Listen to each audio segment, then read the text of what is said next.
بتونستم برابر پشه بچه میگه دستم خدا وکیلی اینجوری که دیار خودت هم نمیفهمیدی ببین گفتم ولم کن وقتی میگم ولم کن حتما درد دارم میکشم نگاه بکن نه نه نه نه نه نه نه نه نه دون دون دون دون دون دون دون دون دون خوشدم چه برای سرت آه میخوام تو پا نشدی کتکیتو بزنم تلافی کرده باشم حداقل جورم نگیر سلام علیکم حال شما خوبه؟ خوبی سلامتی؟ دستو بل کن قربونه بلم کن دستو بل بکنم نه نگاه یه دفعه بهت گفتم دست منو نگیر خنجی میشه دست من نگیر سراخ هم کردی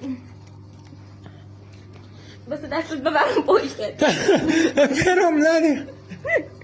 سرگیجی گرفتم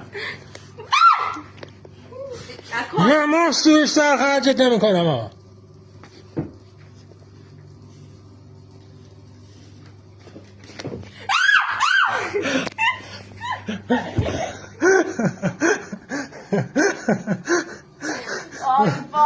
شیشه اومد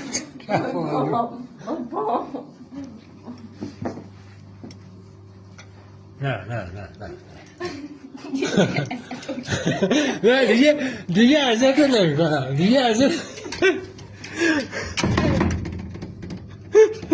دوباره اومد کنم چیکار کجا برم